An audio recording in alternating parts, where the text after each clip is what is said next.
Hello guys, welcome back to my YouTube channel. So आज हम कनिष्क विश्वास के एपिसोड में देखेंगे कि अंबिका रायचंद के घर पर गेस्ट रूम में निवेदिता लूथरा के कमरे में अंबिका कुर्सी से बंधी हुई होती है। फिर अंबिका रवि के बारे में सोचने लगती है। वो रवि के साथ बिताए हर पल को याद करने लगती है। अंबिका रोते हुए अपने मन में कहती है, पता नहीं रवि हमारे बच्चे को कभी देख भी पाएगा कि नहीं, मैं ऐसे हार मानकर बैठ नहीं सकती। मुझे कुछ ना कुछ करना होगा। मैं आखिरी दम तक कोशिश करती रहूंगी, अपने लिए नहीं तो हमारे बच्चे के लिए, रवि के सपने के लिए। मुझे किसी तरह यहाँ से निकलना ही होगा। रवि से मैंने वादा किया था कि मैं उसे कुछ नहीं होने दूंगी। मैं अपना वादा तोड़ नहीं सकती, मुझे अपना वादा निभाना है। अंबिका हाथ पैर हिला रही होती है। फिर अंबिका को कांच के टेबल पर छुरा दिखता है। अंबिका हिलते हुए कुर्सी को टेबल के पास तक ले जाती है। फिर अंबिका जैसे तैसे छुरा तक पहुंच जाती है। फिर अंबिका छुरे को उठा लेती है अपने हाथ में। अंबिका उस छुरे से रस्सी को काटने की कोशिश कर रही होती है। अंबिका की एक हाथ की रस्सी वो छुरे से काट लेती है। फिर दूसरे हाथ की रस्सी वो अपने पहले हाथ से खोलने लगती है। फिर अंबिका अपने पैरों की भी रस्सी खोल देती है। फिर अंबिका घबराते हुए कहती है, गन, मुझे गन ढूंढनी होगी। अंबिका सारा कमरा तलाश करने लगती है। फिर जैसे तैसे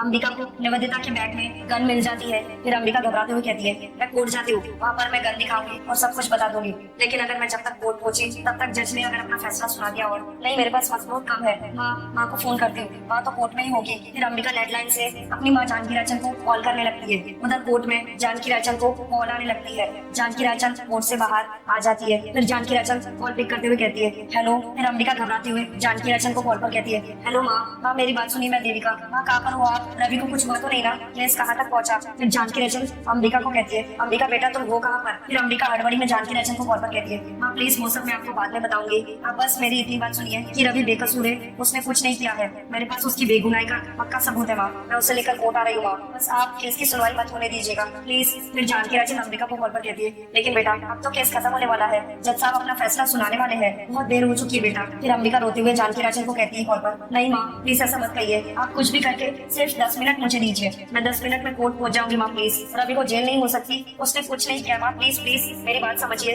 फिर जानकी रायचंद कॉल पर अंबिका को कहती है, लेकिन ऐसा कौन सा सबूत है तुम्हारे पास? फिर अंबिका जानकी रायचंद को कॉल पर कहती है, हाँ वो सब मैं आपको अभी नहीं बता सकती, मेरे पास वक्त बहुत कम है, मैं बस कोर्ट आ रही हूँ, मेरे पास पक्का सबूत है जो सारी रात खोल देगा। माँ रवि ने कुछ नहीं किया, प्लीज आप बस थोड़ी देर के लिए। फिर जानकी रायचंद अंबिका को कॉल पर कहती है, ठीक है बेटा, मैं अपनी तरफ से पूरी कोशिश करूंगी, प्लीज तुम जल्दी पहुंच जाओ। फिर अंबिका जानकी रायचंद को कॉल पर कहती है, हाँ माँ मैं जल्द से जल्द वहाँ पहुंचती हूँ, इतना बोल के अंबिका कॉल कट कर देती है। फिर अंबिका गमले से कैमरा निकालती है। फिर अंबिका वो बात याद करती है कि उसने कैमरा कैसे लगाया। अंबिका कैमरा लेते हुए मुझसे कहती है, हो सकता है गन ढूंढने में मुझे टाइम लगे, और अगर तब तक यहाँ निवेदिता आ गई तो सब कुछ रिकॉर्ड हो जाना चाहिए। मैं सीसीटीवी कैमरा यहाँ लगा देती हूँ, जिससे ये पता चल जाएगा कि इस कमरे में क्या क्या हुआ। उससे मैं निवेदिता का सारा सच उसके मुंह से उगलवा लूंगी। मैं मेरे रवि के जेल जाने के पीछे और मोंटी के मर्डर के पीछे उसका और साकेत का हाथ है। आई एम श्योर मुझे नीचा दिखाने के लिए वो सब कुछ बताएगी, मुझे अपना पूरा प्लान बताएगी, और वो सब कुछ इसमें रिकॉर्ड हो जाएगा जो मैं कोर्ट में दिखा सकती हूँ, रवि को बेगुनाह साबित कर सकती हूँ। इसको कहाँ लगाऊं? फिर अंबिका की नजर गमले में जाती है।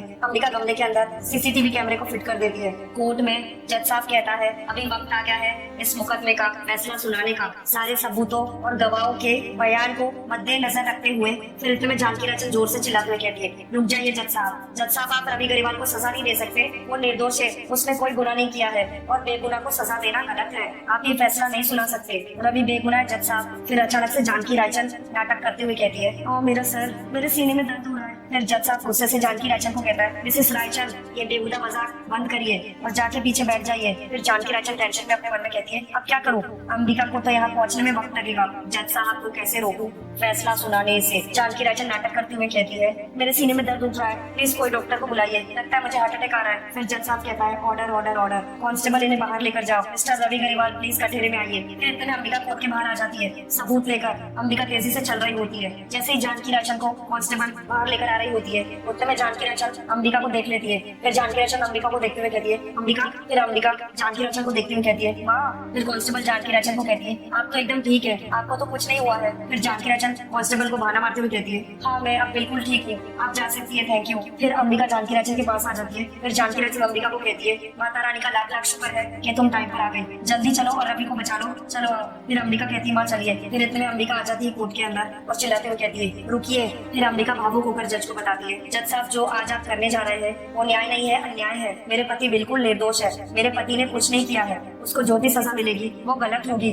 सब कहते हैं कि कानून अंधा होता है, लेकिन कभी कभी सच के ऊपर झूठ का पर्दा डालकर पेश किया जाता है, जो आज इन्होंने किया है। मैं उस पर्दे को हटाने आई हूँ, सबके सामने सच लाने आई हूँ, और मेरे पास पक्का सबूत भी है। अंबिका की ये बात सुनते ही निवेदिता और साकेत टेंशन में आ जाते हैं। फिर अंबिका भावुक होकर रवि को कहती है, तुम बिल्कुल चिंता मत करो, मैं जानती हूँ तुम बिल्कुल बेकसूर हो और तुम्हें कुछ नहीं होगा। मैंने सारे सबूत इकट्ठे कर लिए हैं, अब तुम्हें कोई सजा नहीं मिलेगी। फिर निवेदिता टेंशन में अपने मन में कहती है, ओ माय गॉड, ये देविका कौन से सबूत के बारे में बात कर रही है। फिर अपोनेंट का वकील चिल्लाते हुए जज को कहता है, माय लॉर्ड, ये तो हद ही हो गई। पहले तो माँ ने यहाँ पर शोर मचाया और अब बेटी आकर ड्रामा कर रही है। ये सब अदालत का समय बर्बाद करने की कोशिश है, क्योंकि मुझे पूरा यकीन है कि मिसेस देविका गरेवाल के पास ऐसा कोई सबूत है ही नहीं। इसलिए आपसे गुजारिश है कि आप मुजरिम को सजा सुना दीजिए। फिर अंबिका गुस्से से वकील को कहती है, ड्रामा तो आप कर रहे हैं, झूठ बोल रहे हैं आप। एक निर्दोष इंसान को सजा दिलाने के लिए क्यों इतने उतावले हैं? अपनी वकालत के चलते इंसानियत बिल्कुल भूल चुके हैं ना? लेकिन मैं ऐसा होने नहीं दूंगी, और ये मैं ऐसे ही नहीं कह रही हूँ। मेरे पास पक्का सबूत है जो आपके साथ साथ इस अदालत में बैठे सभी लोगों को हिलाकर रख देगा। फिर जज साहब गुस्से से अंबिका को कहता है, मिसेस गरेवाल, आप अदालत की कार्रवाई में दखल अंदाजी कर रही है, कानून इसकी इजाजत नहीं देगा। फिर अंबिका रोती हुए जज साहब को कहती है, लेकिन कानून सच्चाई की तो इज्जत करता है ना। अगर कोई इंसान निर्दोष है तो उसको सजा कैसे हो सकती है?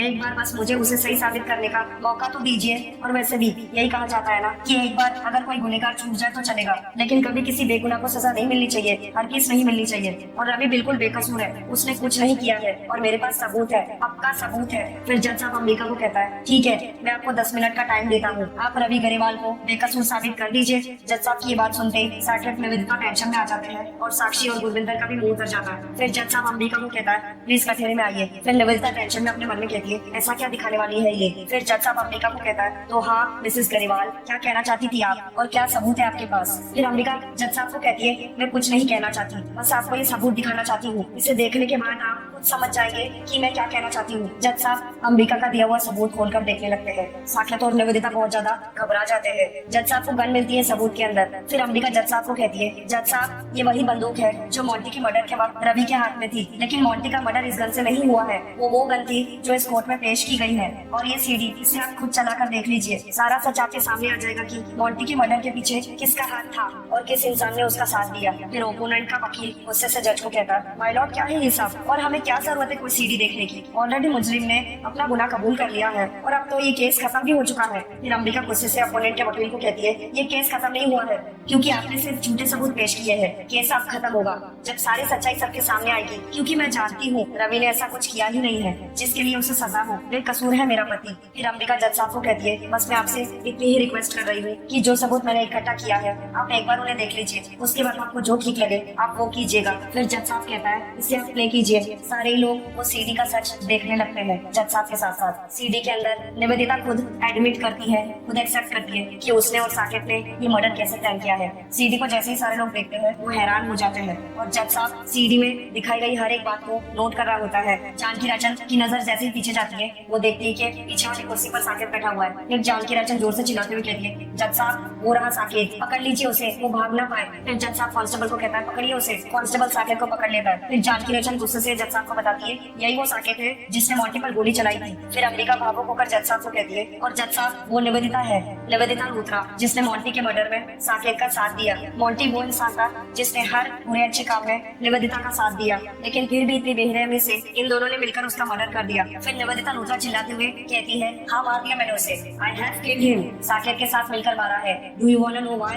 ताकि इस आदमी को सजा मिल सके। मैंने इतना प्यार किया रवि से, इतना सब कुछ किया उसके लिए, बदले में मुझे क्या मिला? मैं इसकी जिंदगी से सारी खुशियां छीन लूंगी। I will take all the happiness from his life. और आज भी मैं कामयाब हो जाती, लेकिन तुम्हारी वजह से Devika, I should be killing you for the first place. I kill you Devika, I kill you, I hate you, I hate you, मार डालूंगी मैं तुम्हें। फिर जज साहब कहता है, अभी जो सबूत पेश किया गया है उससे ये साबित होता है कि रवि गरेवाल बेकसूर है, मोंटी गरेवाल की कत्ल में उनका कोई हाथ नहीं। और अभी जो सबूत पेश किए गए हैं उनके आधार पर यह अदालत रवि गरेवाल को बेकसूर मानते हुए बाइज्जत बरी करती है। निवेदिता लूथरा और साकेत कपूर को दोषी मानते हुए यह अदालत इन्हें उम्र कैद की सजा सुनाती है। जज साहब का फैसला सुनाते ही अंबिका भावुक होकर खुश होते हुए रवि की तरफ देख रही होती है। फिर जज साहब कहता है, the court is adjourned. Ambika भावुक नजरों से रवि की तरफ देख रही होती है। रवि भी उसे ही देखने लगता है। फिर अंबिका रवि के गले लग जाती है। सारे घर वाले खुश हो जाते हैं। सच जानने के बाद रवि अंबिका का माथा चूमता है। गुरविंदर रोते हुए हाथ जोड़ के